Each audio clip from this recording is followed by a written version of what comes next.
14번째 강의는 523 손익의 귀속식입니다. 손익의 귀속식이. 자, 역시 쓰지 말고 칠판을 잘 보면 여러분 회계는 보통 이러죠. 제일 대표적인 거 수익과 비용의 대응의 원칙.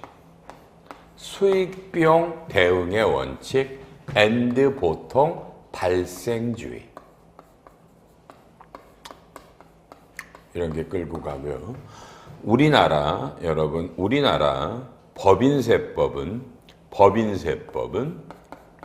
맨날 하는 게 권리 의무 확정주의. 자, 이건 다른 거예요. 실제로 달라요. 그래서 지금 이 전제를 기억해요. 회계학은 수익과 비용이고요. 세법도 입금과 손금이라고요. 근데 서로 간에 시점이 다르다. 회계는 서로 비용은 수익과 대응되는 연도에 비용 잡고 발생된 정도에 따라 잡아라고요. 세법은 권리와 의무가 확정될 때 잡아라. 이제 이 차이들을 여러분이 한번 배우실 겁니다. 넘기셔서 먼저 오른쪽에 자산의 양도 이런 건데 보지 마세요. 여러분 죽인다 그죠? 가장 중요한 건 여러분 일단 매출이라고 볼게요. 여러분 매출은 너무나 잘 아네. 일반 기업 회계 기준은 수십 년간 여러분 뭐예요? 빨리요? 수십 년간 재화는 인도 기준. 인도될 때 매출 잡아라. 용역은 진행 기준. 진행되는 정도에 따라 잡아라. 제가 철 들고 회계학을 배울 때부터 인도 기준, 진행 기준이죠. 참조로 저는 회계학을 배운 지가 햇수로 46년째입니다. 46년 전부터 회계학을 본 놈인데 그때도 이 문구였어요. 그런데 잘 아시지만 뭐가 나오면서 여러분 IFRS가 몇 년도에 2018년에 기준서 1110호 고객과의 수익이라는 기준서가 새로 제정됨에 따라 여러분 전혀 다른 회계가 나오기 시작을 했죠. 그래서 국제회계는 여러분 인도 기준이라는 말도 없고 진행 기준이라는 말도 없어요. 나 여러분 기다릴게. 빨리요. 여러분이 읊어 5초 있다가 국제회계 기준은 재화는 어떻게 매출 잡고 용역은 어떻게 매출 잡죠? 빨리요. 빨리빨리 하세요.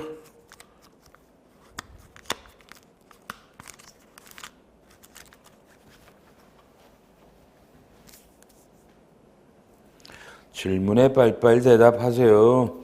국제회계 기준은 매출을 어떻게 잡죠? 어떻게 잡죠? 재화는 어떻게 잡고 용역은 여러분 어떻게 잡죠? 빨리요.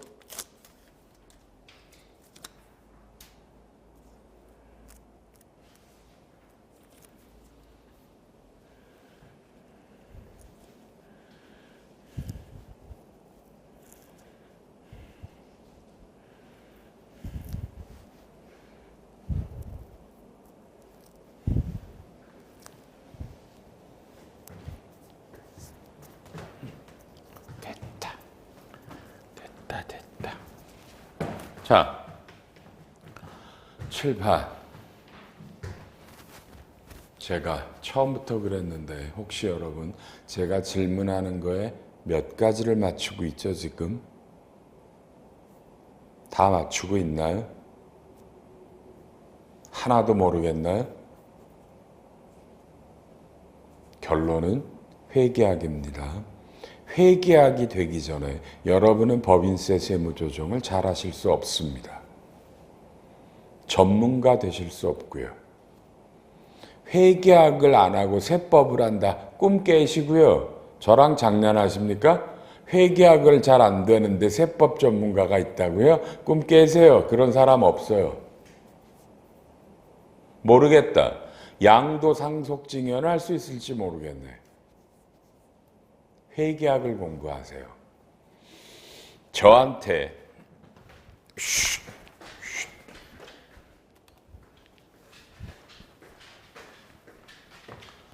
이런 질문을 받으면 회계사님, 국제회계는 2018년부터 5개가 되잖아요. 그죠? 고객과의 거래를 인식하고, 그죠? 뭐 거기에 수행 의무를 인식하고, 거래 가격을 산정하고, 거래 가격을 수행 의무별로 배분하고, 그리고 나서 재화든 용역이든 싸잡아서 한 시점에 컨트롤, 통제가 이전되면 그때 매출을 잡고, 재화든 용역이든 여러 기간에 걸쳐 이게 통제가 이전되면 그 기간에 걸쳐 잡죠. 이렇게 말할 수 있어야 되는 거 아닙니까? 여러분이? 회계사님, 일반 회계는 재화는 인도, 용역은 진행이지만 국제회계는 재화 용역을 싸잡아서 포함해서 둘 다 똑같이 고객과의 계약을 식별하고, 그 거래 안에, 계약 안에 있는 수행 의무를 식별하고, 전체 거래 가격을 산정하고, 이걸 수행 의무별로 배분하고, 그래서 그 수행 의무별로, 그러니까 매출을 수행 의무별로 잡아, 수행 의무별로 한 시점에서 통제가 이전되면 그때 잡고, 여러 기간에 걸쳐 통제가 이전되면 그때 잡죠, 회계사님. 그래서 보통 한 시점에 그걸 보통 인도 개념이고요. 여러 기간에 통제가 이전되는 게 그게 보통 진행 기준이지 않아요? 용어는 사라져도 비스무리 안 돼. 국제회계는 요거를 그냥 똑같이 잡죠. 그리고 핵심은 일반회계는 계약별로 잡는데 국제회계 기준은 수행 의무별로 잡는 거죠. 이 정도 얘기는 해야죠. 여러분이 IFRS면. 그죠? 네, 여러분이 이 대답을 하실 수 있었을까? 저는 못했을 거라고 보는데, 여러분은 그저 회사 가서 전임자가 하듯이 하던 대로 전표 끊고, 모르면 내가 뭐 굳이 그걸 알아야 뭐해. 맨날 하던 대로 끊고, 지독히 희한한 거면 회계법이나 이거 뭐니 물어서 그냥 이해 없이 전표나 넣고 이랬겠죠. 그렇죠? 안 늘어요. 그러면 회계학이 어렵습니다. 저는 태어나서 회계학을 여러분, 그렇죠? 46년간 공부했대잖아, 회계학을. 근데 전 아직도 이 국제회계 기준처럼 이렇게 어려운 회계는 아마 죽을 때까지 못 보겠죠. 이거 어떤 놈이 이지랄로 만든 거예요, 이거. 이건 말도 안 되는 회계야. 어쨌든 어렵잖아요. 그러니 공부하실 수밖에. 그럼 결론이 뭐야? 양쪽이 달라요. 정말 다르다고요. 그럴 때 그냥 고민하지 마. 세법은 웃겨. 일반 기업 회계대로 매출 잡으면 인정하고, 국제회계 기준대로 매출 잡으면 인정해서 각자 회계 기준대로 매출 잡으면 회계 처리는 달라도 세무조정을 하지 않습니다. 이게 기본 방침입니다. 하실 수 있겠습니까? 그러면 와, 재밌다. 여러분에게 뭐야, 좋아. 하나만 해줘? 해드릴까? 하나만 해드려? 여러분이 맞춰봐. 지금 오늘이 며칠이냐면 오늘이 9월 20일이야. 이게 선적이 완료됐어. 여러분은 한국의 A라는 법인이고, 이 물건을 산 사람은 미국에 있는 B라는 법인이야. 재화가 배에 실렸어. 이거는 반도체 설비야. 계약 금액은 1,000만 불이야. 배가 둥둥 가서 얘가 미국에 도착한 거 2월 10일 날 B 공장 도착했어. 그리고 추가 계약이 이때부터 뭐야? 이때부터 내년 연말까지 반도체 이 설비를 설치해주는 용역을 계약한 거야. 같이. 설치 용역비는 500만 불이야.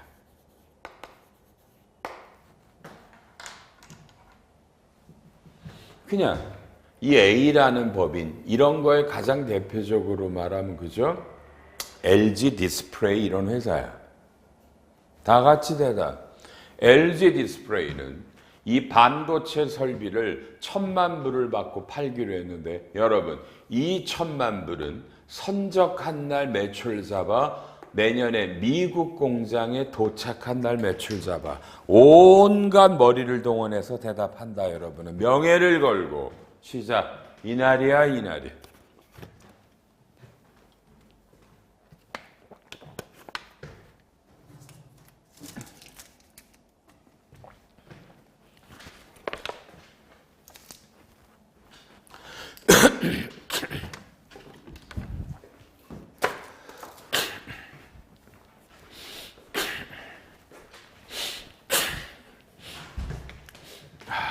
아하, 어떤 날 매출 잡아요?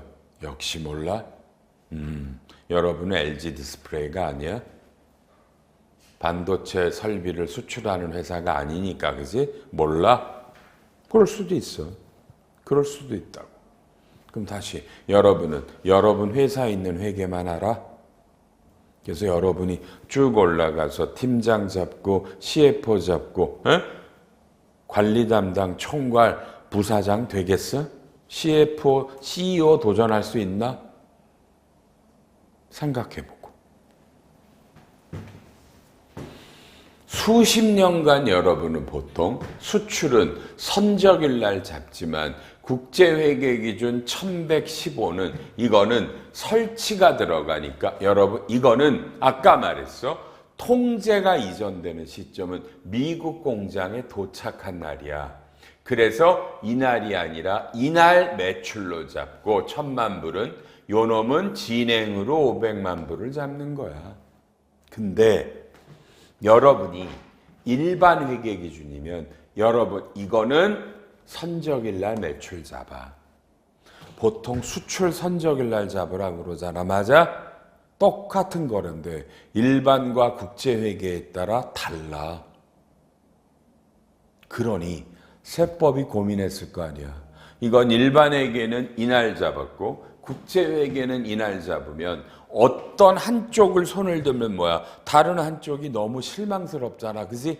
그래서 기본 방침이 양쪽의 회계 기준대로 매출 쪽을 잡는 건 기본으로 세무조정을 하지 않는다가 우리 세법의 기본 방침이다.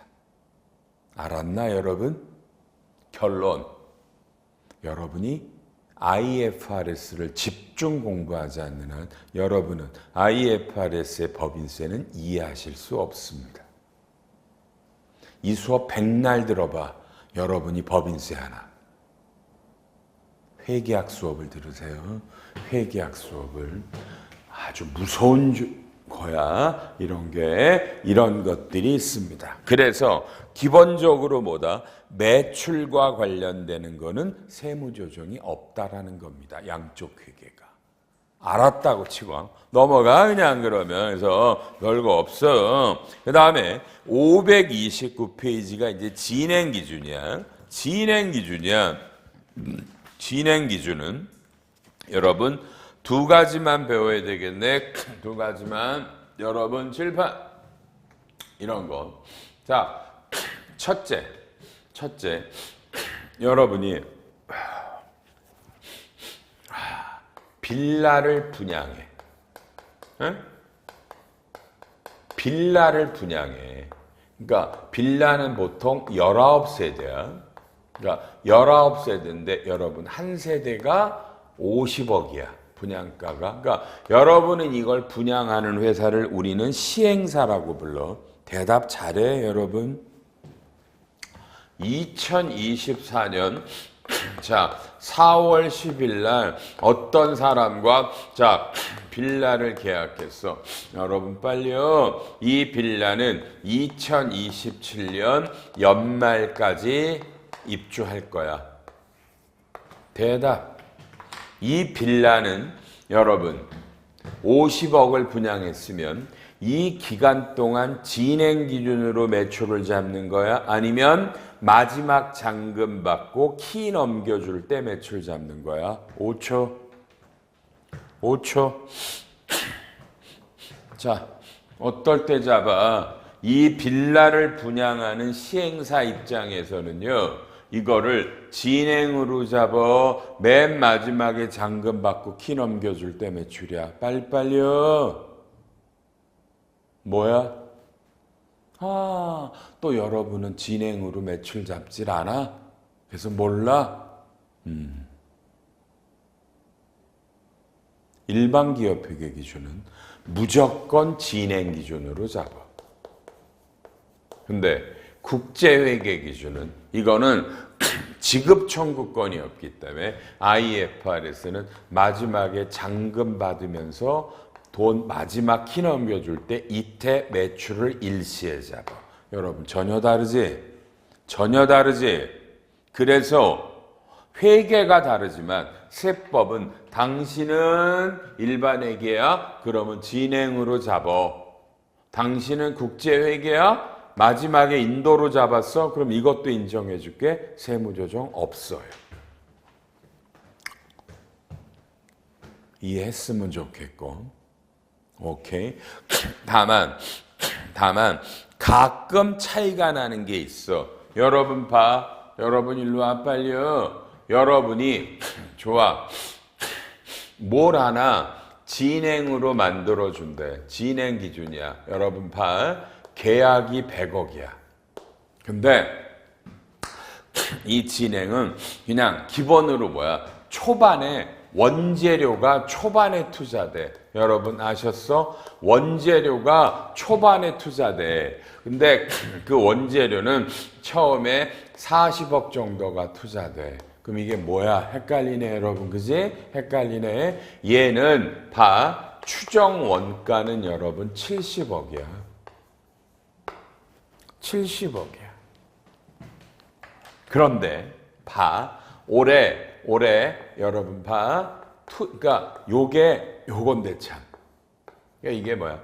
이거를 하나 만드는데 원재료는 40억이 들어가고 그다음에 나머지 기타 원가 정도가 30억이 들어가는데 특히 얘는 초반에 초기에 왕창 들어가.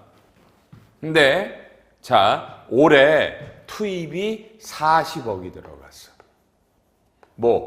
이 거대한 원재료 중에 30억과 여러분 기타 원가가 10억이 들어갔어.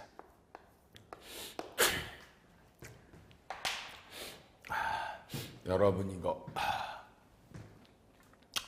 매출 잡을 수 있어? 쉽지 않을 텐데. 매출 어떻게 잡아? 이거 이러면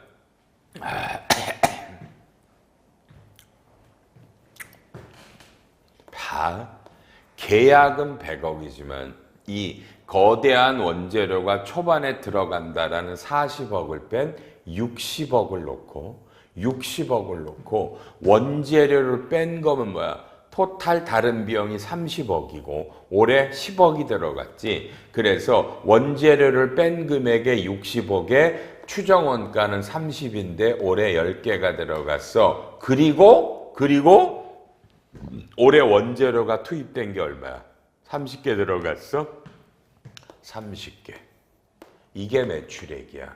그러면 6 나누기 3이니까 해서 뭐야? 50개. 이게 매출이고 요 40개가 매출인 거야. 이게 IFRS야. 이해하셨어? 이렇게 하는 거야. 이렇게 하는 거야. 근데 이건 회계인데 이제 세법은 이렇게 하는 건 너무 어렵잖아. 너무 어려워서 그냥 세법은 전체 계약 금액을 전체 추정 원가분에 올해 투입한 거, 요게 세법은 입금이야. 그럼 세법은 57이야. 그러면 회계는 50억을 매출 잡았는데 세법은 57억이야. 그럼 이런 건 세무조정으로 입금 산입으로 7개를 넣어줘. 그러니까 이런 아주 독특한 몇 개는 다르지만 기본은 똑같아. 결론. 이런 것도 다 회계학에서 배우는 거야. 회계학을 안 들으니 이런 얘기가 저런 형태가 있다라는 것을 모르는 것뿐이야. 알아나요? 회계가 선행이야. 회계가. 이런 거야. 매출에 대해서는 됐다. 533에 금융업 하지 말고 넘겨서 그냥 그렇죠. 534, 503 볼 거 없어요. 회계는 연도 중에 저 발생주의라고 그래서 칠판 보실래 일로? 회계는 연말에 가서 맨날 미수수익을 잡고 수입이 잘 잡잖아. 발생주의로. 그죠? 정기예적금들. 이러면 세법은 이런 이 은행에 주는 이자는 은행이 이자를 줄 때 입금으로 보니까 요 미수수익은 전부 다 입금 불산입 마이너스 유보. 그죠? 그러니까 세무조정이 너무너무 기본적인 거야. 회계는 발생주의로 미수수익을 잡지만 세법은 그 이자를 받을 때 실질 수령할 때 확정으로 보니까 입금 불산입. 이 세무조정이 있고요. 오른쪽에 6번에 지급이자 여러분 5초 1급. 5초.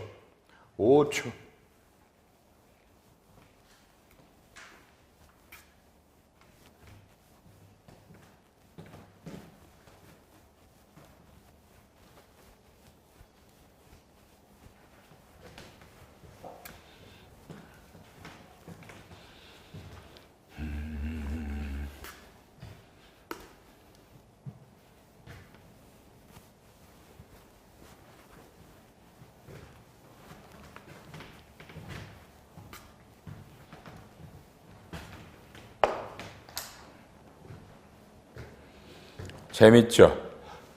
7번 거꾸로 회계는 이자는 올해 지급이자를 잡고 대변에 여러분 미지급 비용을 잡거든요. 웃기죠? 좀 전에 미수수익을 잡는 건 입금불산입이지만 올해 발생됐는데 돈은 내년으로 나가는 미지급 비용은 세무조정이 없습니다. 이 얘기야. 재밌죠? 논리로 말하면 미수수익이 입금불산입이면 여러분 미지급 비용도 선금불산입이 돼야 맞을 거 아니야. 세법은 기억해. 세법은 여러분 학문이 아니야. 그냥 법에 규정하면 따르는 거야. 칠판 보면서 왜 미수수익을 입금불산입하는데 돈도 안 받았는데 세금 내면 억울하잖아. 그래서 입금불산입이고 미지급 비용은 돈도 안 나갔는데 선금 인정해주면 여러분 좋잖아. 그래서 선금이야. 됐어? 가장 내가 짜증나는 사람이 법인세법을 다루면서 머릿속으로 논리를 피는 사람들이 있어. 회계사님이건 법의 논리가 안 맞잖아요. 그런 사람들 세법 하지 마. 여러분 큰일 날 사람이야. 세법을 하면서 머릿속에 논리를 세우고 있어 지금? 그럼 큰일 나. 왜? 여러분이 세법을 만들지 차라리. 이해했나 여러분? 세법은 법에 있는 대로 하는 거야. 이해해 여러분? 이런 걸 큰일 나. 여러분 마음대로 가시면 큰일 나. 이런 얘기들을 배우셨고요. 나머지 또 다 할 거 없네요. 똑같고요. 그죠? 자. 이런 것도 그러네. 539페이지에 가면 보인 거야 먼저. 539 가운데 동그라미 4번 여러분 빨리 읽어봐요.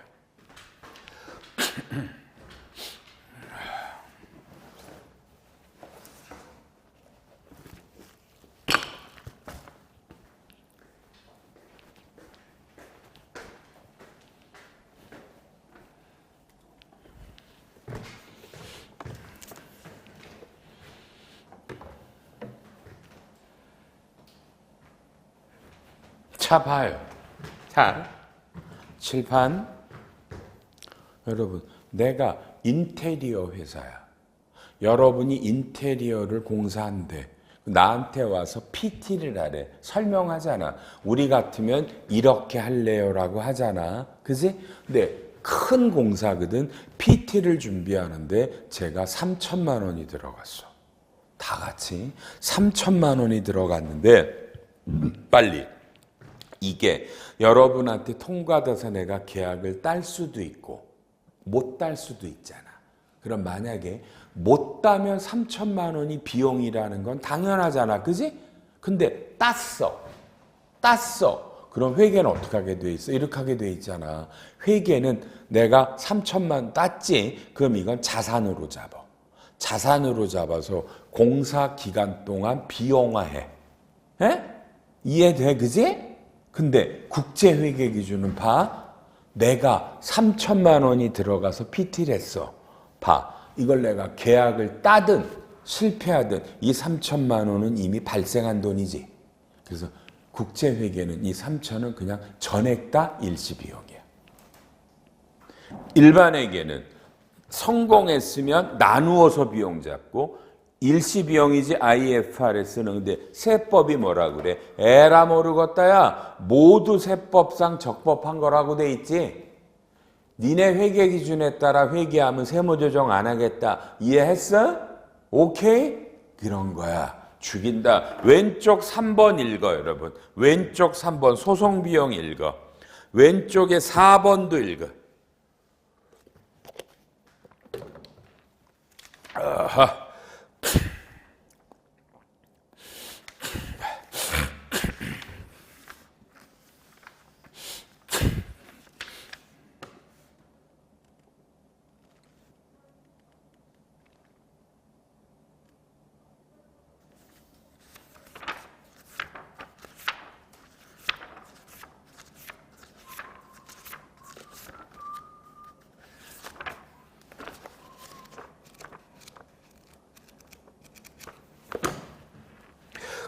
자, 조심해야 돼. 여러분, 칠판. 시작. 우리나라는 3심이야. 1심, 2심, 3심. 여러분, 1심에서 졌어. 그러면 여러분이 2심으로 항소를 할 수 있다고 돼 있지? 그지? 진 사람이. 그럼 2심에서 졌어. 그럼 대법원으로 가는 거를 상고라고 부르는 거야. 상고. 항소, 상고. 문제는 여러분이 1심에서 졌어. 그래서 우리는 고법으로 항소했어. 근데 이게 여러분 민사소송 등이면 뭔 줄 알아, 여러분? 민사소송 등이면 이렇게 나오는 거야. 어떻게? 내가 여러분에게 소송을 당했는데, 그지? 내가 뭐 1억 원을 졌어. 나는 항소했어? 그지? 그럼 여러분은 물론 아직 결론이 안 났지만 여러분은 기존의 내 자산에 대해서 압류를 할 수가 있어. 그래서 내가 싫지. 그래서 내가 그때 하는 게 공탁이야. 내가 공탁을 하면 압류를 못 하는 거야. 그러면 내가 1억 원을 공탁했어. 대답 잘해, 여러분. 1억 원은 자산이야? 아니면 비용이야? 지금 쉬운 얘기 했잖아. 나는 1심에서 졌어. 저쪽에서 나한테 손해배상을 무니까, 그지? 압류가 들어오면 안 되니까 저쪽에서 청구한 돈을 공탁을 했어. 1억 원을. 대변에 돈 나갔지? 대하다. 자산이야, 비용이야? 여러분, 1심에서 여러분 지금 졌어, 이겼어? 졌지? 그럼 그때 낸 거를 여러분 회계사 같으면 이걸 자산으로 인정해 주겠어? 1심에서 졌는데 안 해주겠지? 그래서 비용이야. 근데 세법은 권리의무 확정주의야. 언제 확정돼? 내가 2심으로 항소했으니까 2심에서도 내가 엔드 상고를 안 했어. 그러면 확정이지? 그지? 그때 송금이라. 1심에서 공탁 건 것들 전부 다 손금 불산의 유보고 2심에서도 져서 대법원에 상고 안 하고 그냥 픽스되면 그때 손금 추행이다. 이해했나? 이런 건 중요한 거야. 눈 깜짝할 새 놓쳐. 비용으로 놓고 세무조정을 안 한다고. 알았나요? 이런 건 중요한 거야, 여러분요. 읽어보고요. 다음에 밑에 동그라미 3번 읽어봤어? 연예인들, 체육인들 전속계약금은 전속계약 체결일이 속하는 연도의 손금이래. 자, 칠판 여러분, 프로야구가 그쵸? FA라는 게 있어. FA 알잖아. 프로야구는 FA로 걸면 4년이야. 4년이야. 어떤 프로야구 선수가 모 구단과 FA 계약을 해서 80억의 계약금을 걸었어.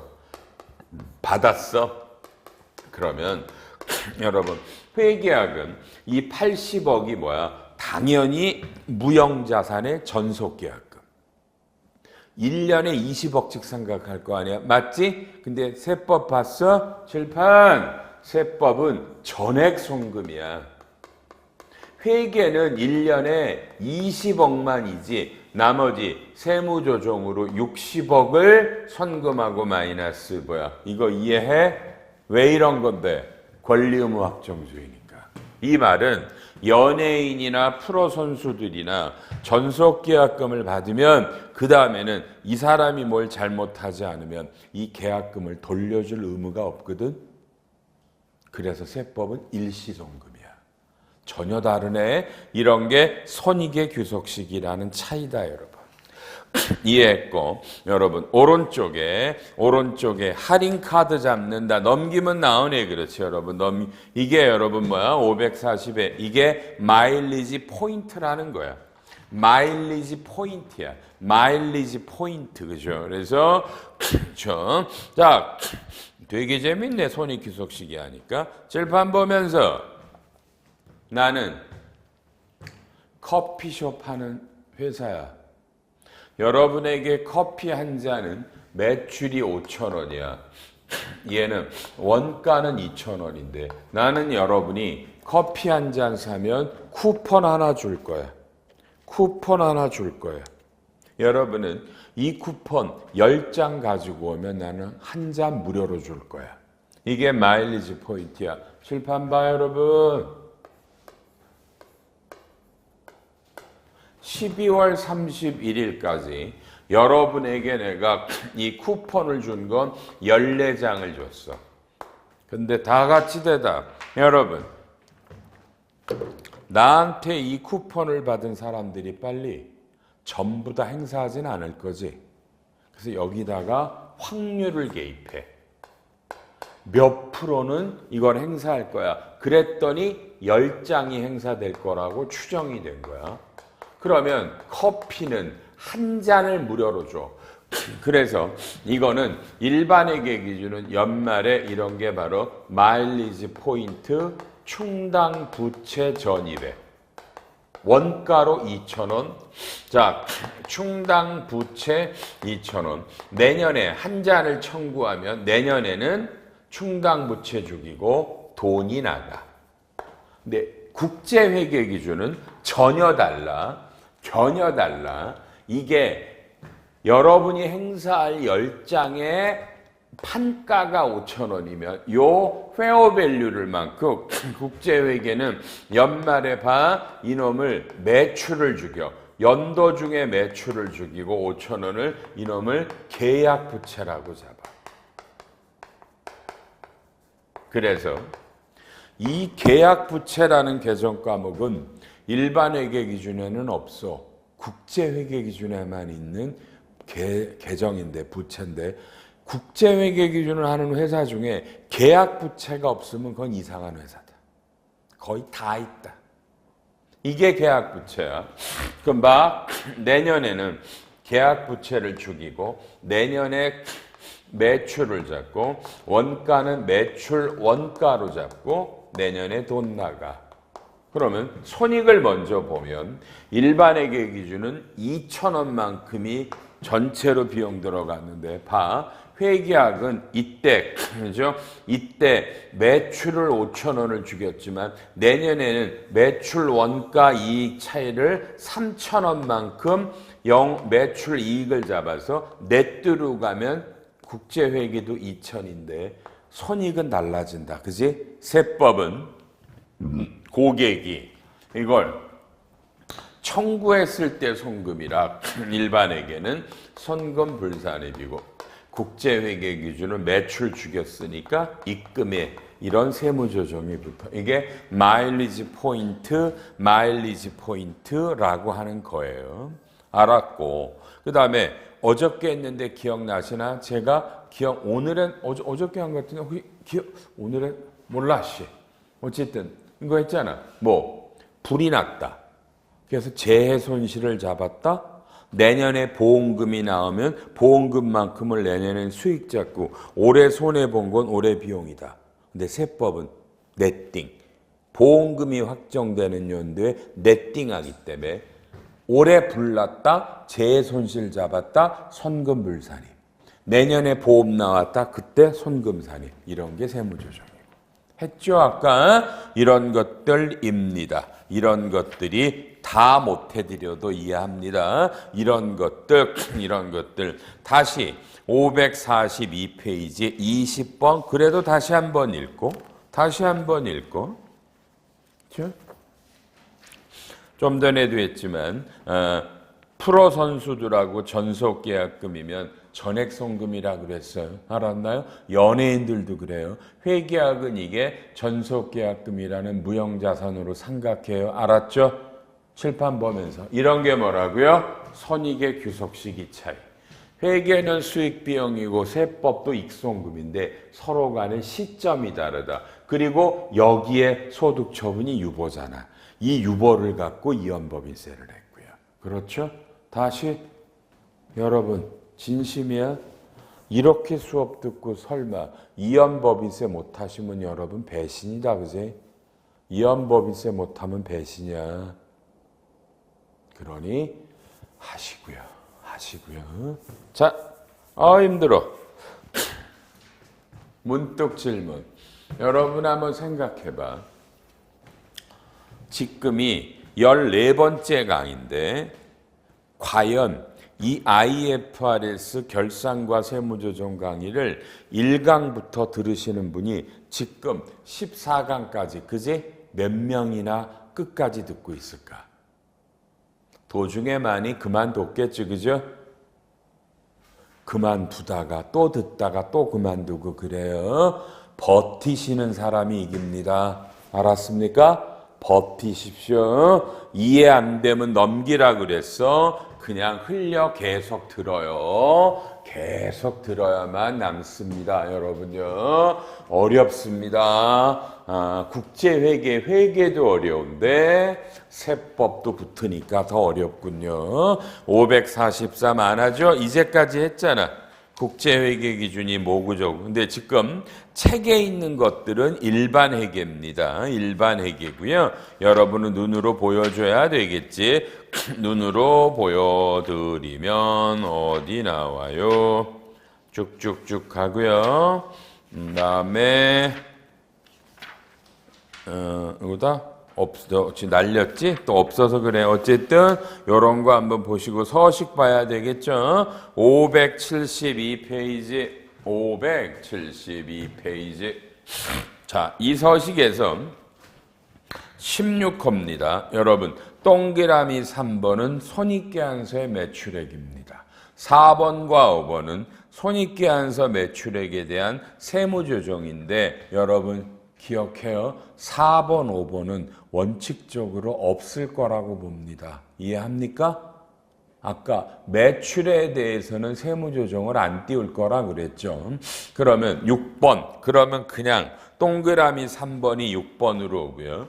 6번이 조정후 수익금액이라는 게 이게 세법에서의 매출액을 말하는 단어고요. 똑같고요. 오른쪽에 17호 서식은 위에가 조정후 수익금액이 얼마인데 밑에 부가세 과표와 맞춰봅니다.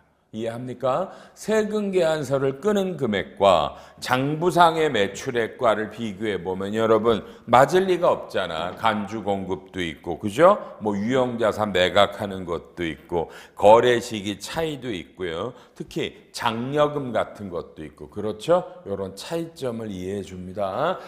지금 말한 김에 장려금이라는 말을 했네. 칠판 봐요. 여러분, 판매 장려금을 누가 몰라? 앞으로도 우리 물건 많이 팔아주세요. 그럼 여러분 알아나요? 판매 장려금이 나가면 이놈은 뭐야? 이놈은 회계는 매출을 마이너스 합니다. 매출을 마이너스 하고요. 그렇죠? 요렇게 돼서 하고. 근데 이놈은 뭐야? 세금 계산서를 안 끊거든요. 마이너스 안 끊어요. 그래서 시작합니다. 내가 여러분에게 10,000원의 물건을 팔고 세금계산서를 팔았는데 나중에 500원을 고맙다고 장려금을 드리면 여러분 회계 매출액은 9,500원이고요. 세금계산서는 10,000원이라 안 맞아요. 이해했어요? 이건 당연한 거예요. 회계는 장려금을 줄 때 매출을 마이너스 하니까 까지만 여러분 그렇죠? 부가세가 안 끊어져서 장려금이 다르고요. 실제로는요. 여러분 이것도 가짜야.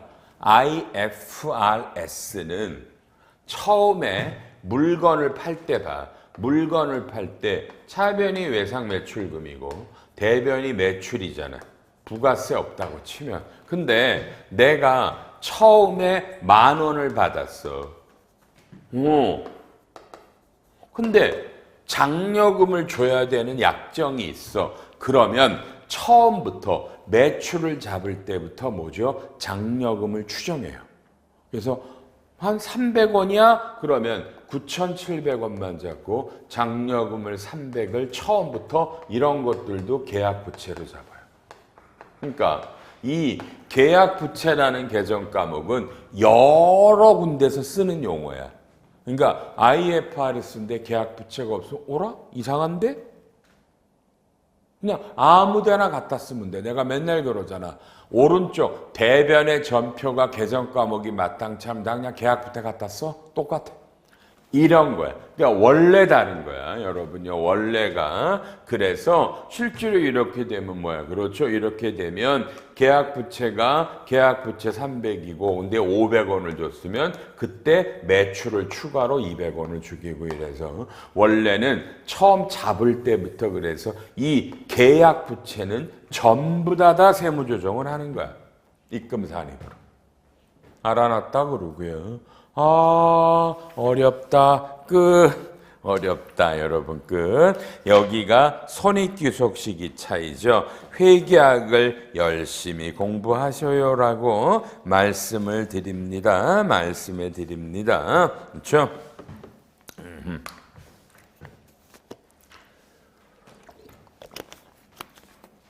아이고. 칠판. 참.